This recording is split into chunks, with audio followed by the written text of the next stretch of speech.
గురువు ఆధ్యాత్మిక క్షేత్రంలో అంచెలంచెలుగా తీసుకుపోతాడు. అంచెలంచెల మోక్షం ఇస్తాడు. ఆ అంచెలంచెల మోక్షము అంచెలు 4 ఉన్నాయండి దీంట్లో. అవి ఏమి అంటే, మొదటిది కర్మకాండ అంటాడు, రెండవది ఉపాసన అంటాడు, మూడవది భక్తి అంటాడు, నాలుగవది బ్రహ్మజ్ఞానము అంటాడు.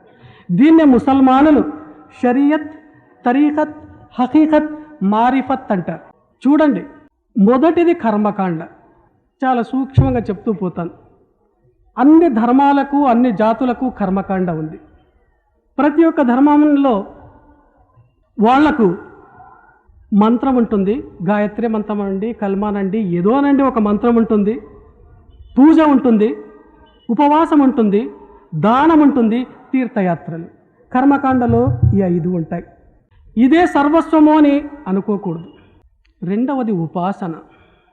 ఉపాసనలో ఏమి అంటే, ఒక శ్రేష్ఠుడైనటువంటి పరమ పవిత్రుడైనటువంటి గురువును ఆశ్రయించి ఆయన అడుగుజాడలను నడుచుకుంటూ ఉపాసించే విధానాన్ని, పరమాత్మని ఉపాసించే విధానాన్ని తెలుసుకునేదే ఆ ఉపాసనా మార్గం. ఆ రెండవ మెట్టు అది.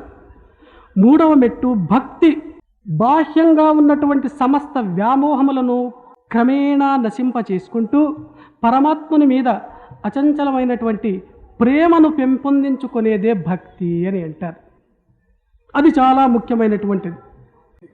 కాబట్టి బాహ్యమైనటువంటి వ్యామోహాలను తగ్గిస్తూ పోవాలి. ఎట్లా సజ్జనులతోటి సంపర్కము చేస్తూ పోతే అది తగ్గుతూ వస్తుందండి. సత్సంగత్వే నిస్సంగత్వం, నిస్వంగత్వే నిర్మోహత్వం, నిర్మోహత్వే నిశ్చలతత్వం, నిశ్చలతత్వే జీవన్ముక్తి అని అన్నారు. ఈ భక్తికి అనేకమైనటువంటి 9 నవవిధ భక్తులు చెప్తారు.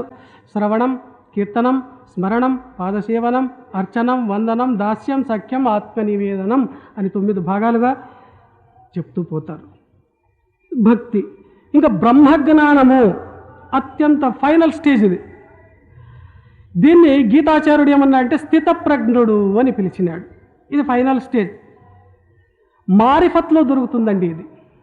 మురీదు హోనా ముర్యాదుపానా మర్నికి ఆగే మర్నారే తాలిబు హోనా తలబ్బుజానా తత్వమసీపద తరీఖత్రే హిందూ దేవల్ పూజాకర్త ముసల్మాను పడత నమాజరే జాహిర్ బాతిన్ జగమే అల్లా ఆత్మజీవ పరమాత్మరే जात जमात का झगड़ा लगाकर जीना मरना लगाए रे जाति में ज्योति दिल में सजाती स्वजाति एक जात है रे. మా గురువు గారి ఉపదేశం ఇది. అదే గీతాచార్యుడు చెప్పినాడు, స్థితప్రజ్ఞుడు అన్నాడు. ఎట్లా ఉంటాడు స్థితప్రజ్ఞుడు? అర్జునుడికి చాలా డౌట్ వచ్చింది. అది స్వామి, స్థితప్రజ్ఞుడు అంటే ఎట్లా ఉంటాడు? స్థితప్రజ్ఞస్య కా భాష సమాధిస్తస్య కేశవ స్థితదేహి కిం ప్రభాషేత కిం ఆసీత వ్రజేతకం. అతడు ఎట్లుంటాడు, ఎట్లా మాట్లాడతాడు అంటే చక్కగా చెప్పినాడు గీతాచార్యుడు.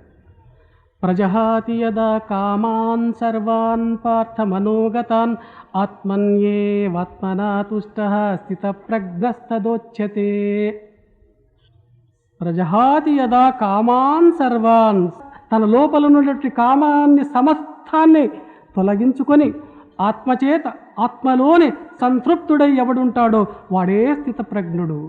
అంతేకాదు, దుఃఖేష్వనుదిగ్నమనః సుఖేషు విగత స్పృహః వీతరాగభయక్రోధః స్థితధీర్మునిరుచ్యతే. దుఃఖములొస్తే కృంగిపోడు, సుఖములొస్తే పొంగిపోడు, ఒకే రీతిగా ఉంటుంది. బ్యాలెన్స్ ఆఫ్ మైండ్ కావాలండి దానికి. అంత సులభంగా రాదది.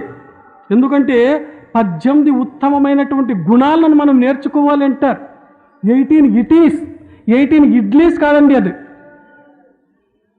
Serenity, regularity, absence of vanity, sincerity, simplicity, veracity, equanimity, fixity, non irritability, adaptability, humility, tenacity, integrity, nobility, magnanimity, charity, generosity, purity.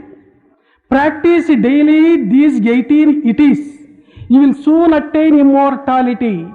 God is the only real entity. Mr. So and so is a false non-entity. ఈ 18 itis దిననిత్య జీవితంలో practice చేస్తే ఆ immortality లభిస్తుంది అని పెద్దలు అంటారు. కాబట్టి అటువంటి వాళ్ళు స్థితప్రజ్ఞులు. అటువంటి స్టేజ్ని అందింపజేస్తాడు మహాత్ముడు, గురువు.